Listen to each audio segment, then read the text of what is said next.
하나님 말씀은 창세기 3장 6절에서 15절 말씀이 되겠습니다. 여자가 그 나무를 본즉 먹음직도 하고 보암직도 하고 지혜롭게 할 만큼 탐스럽기도 한 나무인지라 여자가 그 열매를 따먹고 자기와 함께 있는 남편에게도 주매 그도 먹은지라.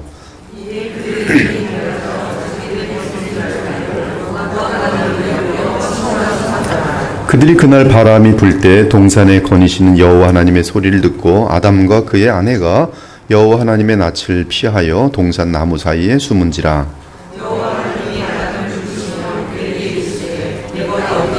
이르되 내가 동산에서 하나님의 소리를 듣고 내가 벗었으므로 두려워하여 숨었나이다.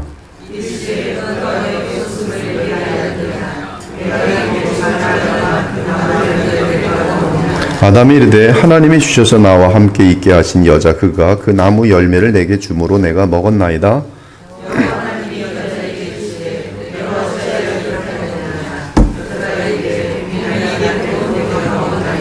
여호와 하나님이 뱀에게 이르시되 내가 이렇게 하였으니 네가 모든 가축과 들의 모든 짐승보다 더욱 저주를 받아 배로 다니고 살아있는 동안 흙을 먹을지니라.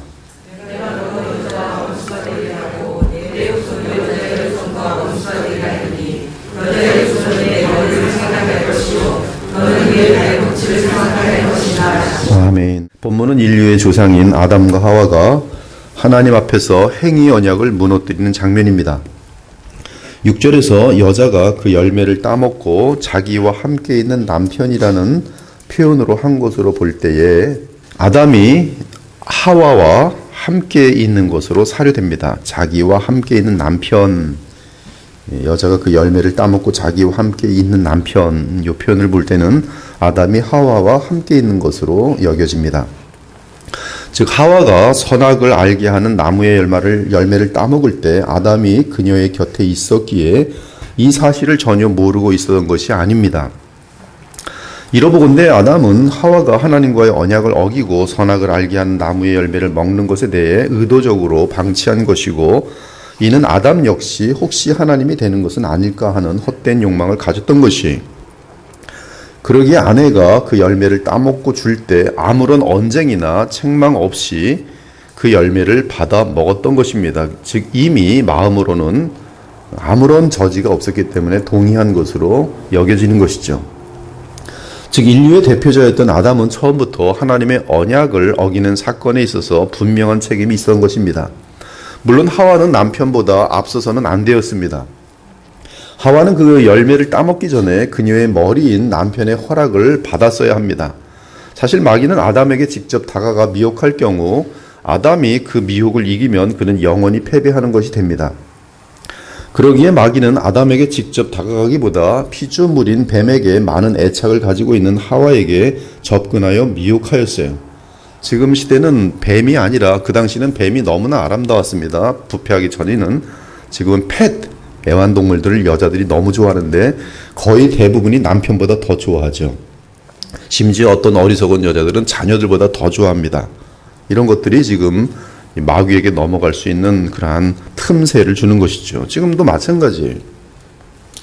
그리고 마귀의 추측은 정확하게 적중했습니다. 그러므로 사도 바울은 첫째 여자인 하와가 아담보다 먼저 죄를 지었기 때문에 아내의 원래 지위를 강조합니다. 그것은 아내는 가정에서나 교회에서나 남편에게 순종해야 한다는 것이, 여자는 일체 순종함으로 조용히 배우라. 여자가 가르치는 것과 남자를 주관하는 것을 허락하지 아니하노니 오직 조용할지니라. 이는 아담이 먼저 지음을 받고 하와가 그 후미요. 그러면서 바울은 아내가 남편에게 순종하며 동시에 정숙과 믿음과 사랑과 거룩함에 철저해야 할 이유를 말합니다. 이는 아담이 속은 것이 아니고 여자가 먼저 속아 죄에 빠졌음이라. 그러나 여자들이 만일 정숙함으로써 믿음과 사랑과 거룩함에 거하면 그의 해산함으로 구원을 얻으리라. 즉 아내는 자녀를 해산하는 고통을 체험하면서 죄가 얼마나 비참한지를 뼈저리게 느끼며 첫째 여자인 하와의 죄악을 되풀이하지 말고 메시아를 믿고 구원 얻음으로 원래의 여자 위치로 돌아가 주께서 의도한 삶을 살라는 뜻입니다. 그런 의미로 바울은 아내는 남편을 주관해서는 안 된다고 말하는 것이, 아무튼 결과적으로 아담과 하와는 하나님과 맺은 최초의 행위 언약을 무너뜨렸고 그로 인해 이 세상은 저주 아래 놓이게 되었으며 나아가 마귀와 죄의 통제 아래 놓이게 되었습니다. 따라서 인류는 사탄의 영향 아래 생각과 감정과 의지에 있어서 어리석음과 완고함과 교만에 한없이 물들게 되었습니다. 심지어 인간들은 하나님께 무관심해졌고 하나님을 감사하지도 않게 되었어요. 그들은 죄에 속하여 마귀의 편에 서서 마귀의 다스림을 받으며 살게 되었습니다. 그것이 지금 불신자들의 상태예요. 그러나 하나님은 인류를 포기하지 않으셨습니다. 주께서는 부패한 인류 가운데 새로운 인류를 만들기로 하셨습니다. 그 새 인류는 주의 영으로 거듭나는 인류입니다. 즉 주 하나님은 아담으로부터 태어나는 인류 가운데 일부를 택하여 그들을 주의 영으로 다시 태어나게 하기로 하셨어요. 이때 주 하나님은 그 생명의 은혜 언약을 인간들과 맺으신 것이 아니라 사람으로 오실 그리스도와 창세 전에 맺으셨습니다. 이 언약을 구속 언약이라고 불러요. 그리고 그리스도는 아버지와 성령과의 구속 언약에 따라 하나님과의 언약을 깨뜨린 첫째 아담 대신 둘째 아담으로 오셔서 첫째 아담이 망쳐놓은 세상을 다시 회복하기로 하셨습니다. 나아가 하나님께서 이 세상을 창조하실 때의 원래의 궁극적인 목적도 이루기로 하셨어요. 이 은혜 언약은 아담이 죄를 범한 직후에 곧바로 인류에 구체적으로 계시되었습니다. 그리고 마침내 그 은혜 언약을 이루기 위한 실제 사건이 역사 속에서 시작되었으니 바로 독생하신 하나님이 사람으로 오신 성육신 사건인 것입니다. 바로 성탄절의 성탄 사건인 것입니다. 그 구속의 은혜 언약이 이 세상에 이루어질 사건에 대해 여호와 하나님께서는 아담과 하와를 미혹으로 무너뜨린 뱀에게 선포하십니다. 그것은 여자의 후손이 뱀의 머리를 상하게 함으로 이 세상을 회복시킬 것이라는 복음이었어요. 그것이 원시 복음이라고 부르는 오늘 본문의 창세기 3장 15절입니다. 다 같이 창세기 3장 15절을 보도록 할게요. 볼 뿐만 아니라 한 번 더 같이 봉독을 크게 한번 하도록 하겠습니다. 시작.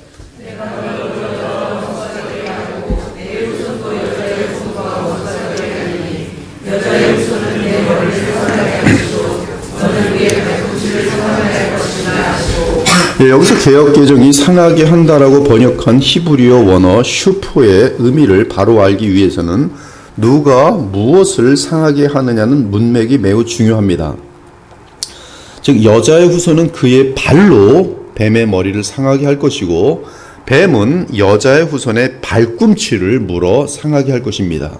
이것을 원시 복음이라고 부릅니다.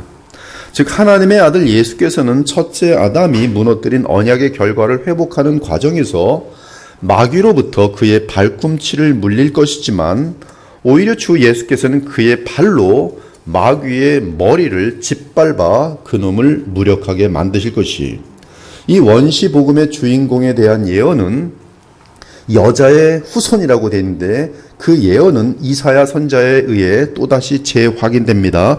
그러므로 주께서 친히 징조를 너희에게 주실 것이라. 보라, 처녀가 잉태하여 아들을 낳을 것이요. 이 지금 결혼하지 않은 여자에 대한 분명한 이야기입니다. 여자가 낳은 아기에 대한 얘기. 처녀가 아들을 낳을 것이요 그의 이름을 임마누엘이라 하리라. 우리와 하나님이 함께 하신다는 뜻이. 그리고 여자의 후손이 마귀의 머리를 상하게 하는 사건은 십자가에서 발생합니다. 너희도 그리스도 안에서 충만하여졌으니 그는 모든 통치자와 권세의 머리시라. 또 그리스도 안에서 너희가 손으로 하지 아니한 할례를 받았으니 곧 육의 몸을 벗는 것이 아니요 그리스도의 할례니라. 너희가 세례로 그리스도와 함께 장사되고 또 죽은 자들 가운데서 그를 일으키신 하나님의 역사를 믿음으로 말미암아 그 안에서 함께 일으키심을 받았느니라. 또 범죄와 육체의 무할례로 죽었던 너희를 하나님이 그와 함께 살리시고 우리의 모든 죄를 사하시고 우리를 거스르고 불리하게 하는 법조문으로 쓴 증서를 지우시고 제하여 버리사 십자가에 못 박으시고 통치자들과 권세들을 무력화하여, 마귀의 체계거든요. 이것을 무력화하여 드러내어 구경거리로 삼으시고 십자가로 그들을 이기셨느니라. 그러나 마귀의 영원한 멸망은 아직 이르지 않았습니다. 이미 예수님은 승리하셨어요. 십자가에서 이기셨느니라. 그러나 멸망은 아직 이르지 않았어요. 오직 여자의 후손이 이 세상에 육체로 다시 오실 때 마귀는 영원한 멸망, 즉 영원한 불못으로 떨어질 것이, 평강의 하나님께서 속히 사탄을 너희 발 아래서 상하게 하시리라. 우리 주 예수의 은혜가 너에게 있을지어다.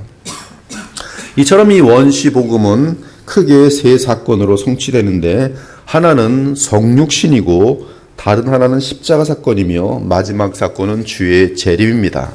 하늘에 큰 이적이 보이니 해를 옷 입은 한 여자가 있는데 그 발 아래에는 달이 있고 그 머리에는 12별의 관을 썼더라. 이 여자가 아이를 베어 해산하게 되매 아파서 애를 쓰며 부르짖더라. 하늘에 또 다른 이적이 보이니 보라, 한 붉은 용이 있어 머리가 7이요 뿔이 10이라. 그 여러 머리에 7 왕관이 있는데 그 꼬리가 하늘의 별 3분의 1을 끌어다가 땅에 던지더라. 용이 해산하려는 여자 앞에서 그가 해산하면 그 아이를 삼키고자 하더니 여자가 아들을 낳으니 이는 장차 철장으로 만국을 다스릴 남자라. 그 아이를 하나님 앞과 그 보좌 앞으로 올려가더라. 용이 여자에게 분노하여 돌아가서 그 여자의 남은 자손 곧 하나님의 계명을 지키며 예수의 증거를 가진 자들과 더불어 싸우려고 바다 모래 위에 서 있더라.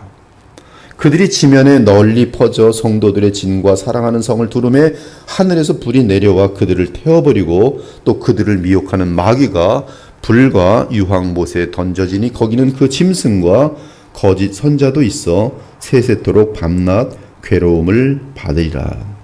문제는 창세기 3장 15절의 원시복음이 거기서 언급한 여자의 후손이 참으로 예수 그리스도를 지칭하는가 하는 것입니다. 다른 말로 하면 여자의 후손이 어떻게 그리스도와 연결되느냐 하는 것이, 이제 창세기 3장 15절을 좀 더 자세히 보겠습니다. 먼저 내 후손과 여자의 후손 사이라는 말을 히브리어 원어로 보면 부빈 자락, 부빈 자라흐라고 되어 있어요. 너의 씨, 그녀의 씨, 여자의 씨라고 되어 있어요. 이는 뱀 너의 그 씨, 뱀의 그 씨, 여자의 그 씨라고 되어 있습니다. 이는 뱀에게 속한 후손들, 여자에게 속한 후손들이라는 뜻도 됩니다. 그 씨는 한마디로 얘기해서 이 씨는 하나의 같은 종자인데요. 이 씨가 심겨지면 열매를 맺게 되어 있고요. 이 구약에서도 그 씨의 자손이 있고 신약에서도 그 씨의 자손이 있어요. 이 시간과 공간 속의 모든 피조물에게는 딱 두 가지 종류밖에 없는데 뱀의 씨와 여자의 씨 밖에 두 종류 외에는 없습니다. 그런데 이 씨는 대표자가 있는데 바로 그 씨예요. 그래서 이 계시록 12장에도 보면 이 지금 그 아이를 낳는 여자는 구약의 주의 남은 자들이지만 또한 이 여자는 정확하게 마리아를 나타냅니다. 아무튼 이 자르아흐 또는 자르아카라고 되어 있는데요. 여기 보면 이 자르아는 그 씨 및 그 씨와 연관된 사람들이라고 보면 맞습니다. 뱀의 그 씨는 정관사가 붙은 거예요. 그 씨는 불법의 사람, 멸망의 아들, 바다에서 올라온 짐승으로서 마지막 적그리스도를 말하고 또한 그 적그리스도에게 속한 모든 불신자들을 말합니다. 한편 뱀의 그 씨는 주의 재림 직전에 등장하여 영광의 예수 그리스도와 마지막 전쟁 즉 아마겟돈 전쟁을 치를 것이, 반면에 여자의 그 씨는 메시아로 오신 하나님의 아들 예수님이십니다. 그러면 이것이 정확하게 입증될 수 있습니까? 그것이 오늘 다루는 내용입니다. 예수님은 참으로 창세기 3장 15절이 말한 여자의 그 씨입니까? 사도 바울은 예수님에 대해 묘사할 때 때가 참에 하나님이 그 아들을 보내사 하나님의 아들을 보내사 여자에게서 나게 하시고라고 뚜렷하게 명시했어요. 이 원시복음의 표현을 그대로 가져온 것입니다. 그리고 마태와 누가는 예수님은 참으로 여자의 그 씨인 사실을 객관적인 역사적 사건을 통해 입증하였습니다. 마태와 누가예요. 그것은 예수님의 탄생 사건과 예수님의 족보가 그것을 증거합니다. 사도 마태의 기록입니다. 예수 그리스도의 나심은 이러하니라. 그의 어머니 마리아가 요셉과 약혼하고 동거하기 전에 성령으로 잉태된 것이 나타났더니, 마리아는 아무런 어떤 그런 성관계 없이 홀로 처녀로 있을 때 잉태하였어요. 성령으로. 여자의 그 씨예요. 그의 남편 요셉은 의로운 사람이라 그를 드러내지 아니하고 가만히 끊고자 하여, 그런 것은 있을 수가 없기 때문에 아기를 뱄으니 다른 남자랑 정을 통했구나, 이제 가만히 관계를 끊고자 하여. 참 착한 사람이지요. 돌로 쳐야 되는데 가만히 끊고. 이 일을 생각할 때 주의 사자가 현몽하여 이르되, 다윗의 자손 요셉아, 다윗의 그 후손입니다. 다윗의 자손 요셉아, 다윗의 혈통입니다. 왕족이에요. 내 아내 마리아 데려오기를 무서워하지 말라. 그에게 잉태된 자는 성령으로 된 것이라. 아들을 낳으리니 이름을 예수라 하라. 이는 그가 자기 백성을 그들의 죄에서 구원할 자이심이라 하니라. 이 모든 일이 된 것은 주께서 선제로 하신 말씀을 이루려 하심이니, 이르시되 보라, 처녀가 잉태하여 아들을 낳을 것이요 그의 이름은 임마누엘이라 하리라 하셨으니, 이를 번역한즉 하나님이 우리와 함께 계시다 함이라. 즉 예수님은 처녀 마리아가 성령으로 잉태하였으므로 여자의 그 씨입니다. 그러나 이것은 지금 정확하게 이 혈통의 어떤 근원의 법적인 것을 지금 보장하지 않고 있어요. 이에 마태는 예수님의 족보를 기록합니다. 아브라함과 다윗의 자손 예수 그리스도의 계보라. 이 자손은 다 동일하게 그 씨라는 단어를 사용하고 있어요. 아브라함과 다윗의 자손 예수 그리스도의 족보라, 계보라.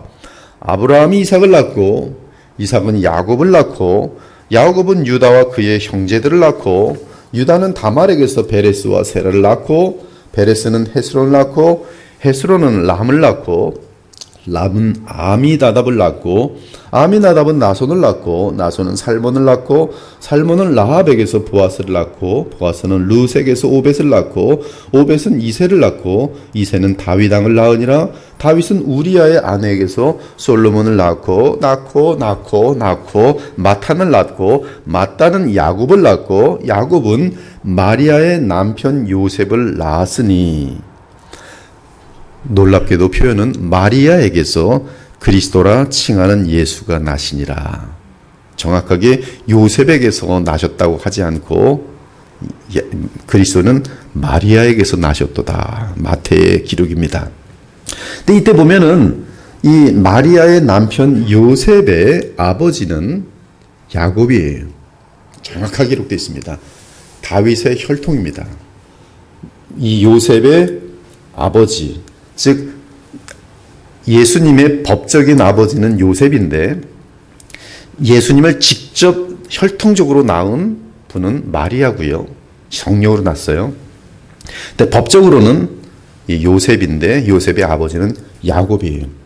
그리고 야곱의 위에는 우리가 이미 확인한 것처럼 다윗이 있습니다. 다윗의 위에는 아브라함이 있어요. 즉 예수님은 법적으로는 다윗의 혈통이며 생육으로는 마리아에게서 났어요. 이로써 예수님은 다윗의 그 씨이면서도 마리아, 즉 여자의 그 씨입니다. 하지만 마태의 기록은 마리아가 창세기 3장 15절에서 언급한 원시복음의 그 여자인지를 확인해 주지 못합니다. 즉 아담과 하와에게 말한 것, 거기서 확인해 주지 못해요. 그러나 다행스럽게도 사도 누가가 이를 확인해 줍니다. 누가복음 3장을 보면 예수님의 족보가 다시 나옵니다. 그러나 이때 예수님의 족보는 성령으로 잉태하여 그를 낳은 마리아의 족보를 따라 올라가 아담에게까지 갑니다.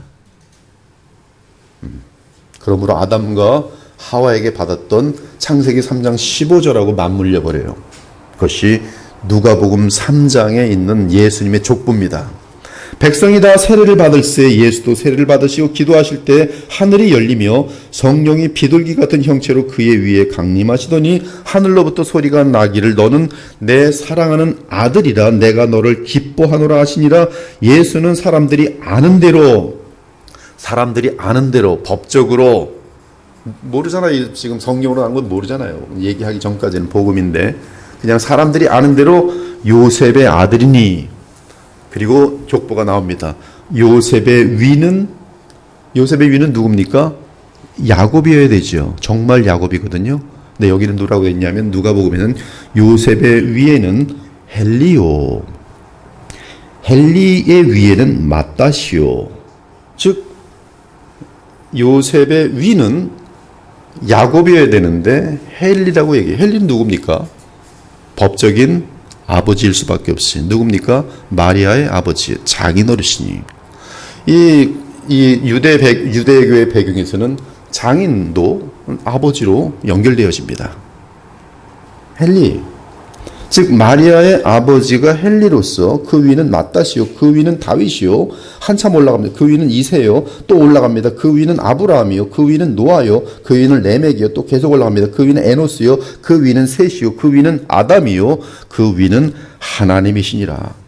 마태에 의하면 예수님의 법적인 아버지 요셉의 아버지는 야곱입니다. 그의 아버지는 헬리일 수 없습니다. 그렇다면 헬리는 요셉의 법적인 아버지, 즉 장인이십니다. 그는 다름 아닌 마리아의 아버지인 것이. 그러므로 누가복음은 마리아의 혈통이 다윗의 혈통이며 아브라함의 혈통이고 나아가 노아의 혈통이고 그 끝에는 아담의 혈통이며 아담은 하나님이 창조하신 사람인 것을 알려줍니다. 그러므로 예수님을 남자 없이 낳은 마리아는 창세기 3장 15절에 여호와께서 아담과 하와에게 말씀하신 여자의 그 씨인 것이. 예수님은 여자의 그 씨. 더 정확하게 말하면 예수님은 그 여자의 그 씨예요. 마리아가 성령으로 잉태한 그 씨입니다. 물론 마리아의 어머니는 레위인입니다. 마리아의 아버지는 헬리로서 다윗의 왕족이지만 마리아의 어머니는 레위인이에요. 이는 마리아와 친족인 엘리사벳이 레위인이었기 때문입니다. 이름은 사가라요, 그의 아내는 아론의 자손이니 이름은 엘리사벳이라. 그러면서 사도 누가는 예수님의 탄생은 성령으로 잉태되어 여자에게서 태어난 그 씨의 탄생이라는 증거로 가브리엘 천사가 한 말을 증거로 제시합니다. 천사가 대답하여 이르되 성령이 내게 임하시고 지극히 높으신 이의 능력이 너를 덮으시리니 이러므로 나실 바 거룩한 이는, 이사에서 계속 반복되는 거룩하신 이 여호와, 거룩하신 이는 하나님의 아들이라 일컬어지리라. 보라, 내 친족 엘리사벳도 늙어서 아들을 배었느니라. 본래 임신하지 못한다고 알려진 이가 이미 6달이 되었나니 대저 하나님의 모든 말씀은 능하지 못하심이 없느니라. 그러므로 예수님은 정확하게 인류가 죄로 물든 직후에 주 여호와 하나님께서 아담과 하와에게 약속하신 구주 메시아이신 것이 하나님의 아들이며 성령으로 난 여자의 그 씨, 마귀의 머리를 짓밟아 멸망시킬 우리의 구세주십니다. 즉 복음의 주인공이, 그분은 하나님의 아들이며 여호와시며 여자의 그 씨이며 아담과 하와의 그 씨고 아브라함의 그 씨고 다윗의 그 씨로서 메시아, 즉 그리스도십니다. 성경의 모든 증거가 완벽합니다. 이 중에 하나라도 잘못 알면 이단으로 빠져요. 어떤 사람은 이 마리아의 그 정말 요셉의 아버지가 둘인 것처럼 착각하는 사람들도 많고, 다윗은 그 씨로서 메시아 차 그리스도십니다. 우리는 성탄의 계절에 이 땅에 오신 그리스도를 기억하며 온 마음과 사랑과 정성을 다해 지금 살아계신 우리 주 예수님을 맞이해야 할 것이, 이로써 우리가 성령으로 거듭난 그리스도의 자손이라는 사실을 분명하게 해야 할 것입니다. 여러분들은 예수님 여자의 그 씨, 예수님의 속한 여자의 후손들이, 다윗의 후손들이, 아브라함의 후손들입니다. 여러분들은 하나님의 자녀들이에요. 그러기에 오늘도 우리는 성탄절, 우리의 머리시고 우리의 남편이시고 우리의 하나님이시고 우리의 맏형이시고 우리를 창조하신 우리 주 하나님의 아들의 오심을 진정으로 영접할 뿐만 아니라 지금 살아계신 우리 주 만왕의 왕이시니 당연히 살아계신 그리스도께 그분의 속량을 감사하면서 그분의 오심을 진심으로 맞이해야 할 것입니다. 그러한 저와 여러분 되시기를 예수 그리스도의 이름으로 축원합니다. 아멘. 주 하나님 감사합니다. 성경의 완전한 계시를 언제나 찬송하고 감사합니다. 우리가 누구기에 성경을 주셔서 하나님을 알고 우리가 구원받을 길을 알게 하시고 말로 다 표현 못할 그 아름다운 영원한 세계를 알게 하시는지 그저 무릎을 조아리고 우리가 이해할 수 없는 하나님의 경륜과 역사 앞에 겸손히 감사함으로 찬송할 수밖에 없습니다. 성탄의 기간에 찾아오신 하나님의 아들 예수님 어서 오시옵소서. 우리 마음속에 임하여 주셔서 우리를 인도하시고 우리를 통하여 주의 영광을 나타내 보여주시옵소서. 오늘도 여자의 그 시로 오신 주님이 누구신지 다시 한번 확인하고 성경을 통해 다시 한번 지금도 살아계신 그리스도 앞에 나아가오니 우리를 그리스도 안에서 주 하나님 받아주시고 영광 얻으시옵소서. 예수 그리스도의 이름으로 기도합니다. 아멘.